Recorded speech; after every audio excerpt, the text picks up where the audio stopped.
It's really an honor for me to introduce to you our next speaker, which is Dr. Lynn Videka. Dr. Videka is the Dean of New York University's Silver School of Social Work, which is actually my very own alma mater. Dr. Videka is a leader in the social work field and has been a dean at NYU and at SUNY Albany, covering a span of 20 years. On a personal note, I'm very thankful to Dr. Videka for her wonderful support of all of our work at Talk Therapy TV. NYU is a leading school for clinical social workers, and many of the student social workers in Dean Videka's care today, as they learn, will be taking care of New Yorkers' behavioral health issues for years to come in their role as social workers. Please join me in welcoming Dr. Lynn Videka.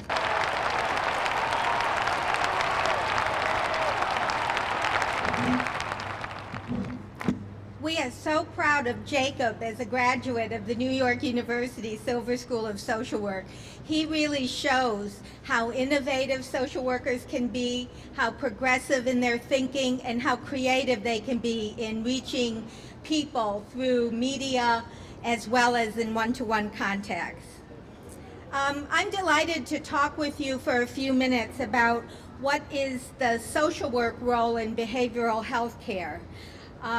Dr. Susan Nailwith, the president of our chapter of the National Association of Social Workers, in a few minutes will talk to you about what is social work. So if you can, I find many people don't know what social work is, but if you can kind of put that aside for a moment, just hold it a little bit, what is this profession, social work? I'm going to tell you about one kind of work that social workers do in behavioral health care. Many people often think of public welfare workers when they think of who is a social worker. They think of public welfare offices, they think of child welfare, and behavioral health care is and social workers who work in behavioral health care is a whole different matter altogether. It's typically voluntary. It's part of health and wellness, not part of society sanctioning people. And social workers today are licensed mental health practitioners. Susan will talk more about that, I'm sure. And social workers also deliver the vast majority of mental health and behavioral health services in the United States today. 85% of the social workers in the United States are providing direct services to people who need help, much of that in behavioral health care. Social workers work in many different kind of settings: hospitals, health clinics, Veterans Administration health services, private practice, and more physicians are hiring social workers in their private practices, as well as social workers having their own private practices. Social workers are also the primary mental health professionals in the military.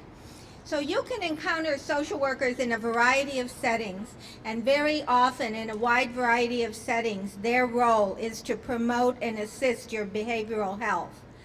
I'm just going to share with you a little bit about my own career to give you a sense of how social workers can work in very many different settings. I started my career counseling pregnant teenagers in the Chicago public school system. And we helped the young women and their families decide whether they would continue with the pregnancy, whether they would, be prepared for the birthing a baby, be prepared for parenthood, and stay in school. So that was one example of social work. I then went on to work in a mental health clinic. And then many years later, I went on to work at a health maintenance organization where I work with a pediatric group to help promote positive parenting. And this is a nice example of behavioral health. Many pediatricians have noticed that when there's, problems in the family, and particularly problems with behavior problems of the children, conflict within the family, that impedes the child's health. So providing behavioral health care, some family counseling, some education about effective parenting methods can actually reduce the vulnerability to illness and promote better health. And that's what behavioral health care is all about. So one more word about what is behavioral health care. You probably have heard people refer to the mind-body split. We're, in our society, we tend to, our history has, we have had a view that the mind and body are separate. Today, that view's been pretty much rejected and thrown out. The mind and the body are very much connected. And how we feel and our emotional health can affect our physical health, and vice versa. If we are challenged by particular physical health problems, that can very much affect our emotional health. So behavioral health is that intersection between the mind and the body, between the physical health and the mental health, and that is what social workers, licensed mental health practitioners, very often work on in the healthcare setting. Let me say a couple of words of the distinctive social work approach to working with people, because I do think it's distinctive compared to other health professionals, such as psychiatrists, other physicians, nurses, physical therapists, and so on. First of all, social workers are trained to really think in ecological terms. We think about people in their environments. All right, we don't believe that it's all psychology. We believe that human beings interact with their environments, and environments can influence our physical health and our behavior. And that's a very unique approach. Social workers are strongly prepared in advocacy and environmental change. So people aren't only about change inside your head, but also change, working with you to create changes in your environment that will be healthy and beneficial. Social workers are trained in the latest treatment approaches in behavioral health: cognitive behavioral therapy, psychoanalytic therapy, problem-solving interventions, couples and families therapy, addictions therapy, stress reduction. These are all work that social workers, the kind of work social workers engage in behavioral health. I'm going to close my short remarks with a little bit of advice about for you or for a friend or family member who might be thinking about seeking behavioral health care, or who may be told by their workplace they need to seek behavioral health care through an employee assistance program or through some other program. First of all, if you're seeking a behavioral health practitioner for either the psychological effects of an illness, or your own mental health, or your own addictions behaviors, find someone that you're comfortable with. Sometimes it takes meeting 2 or 3 people until you find someone that you feel you can really connect with. That connection is really important, and you're going to get a lot more benefit out of the therapy if you do have that feeling of connection. Second of all, do ask questions about the approach of the social worker. How do they work? What can you expect in the therapy?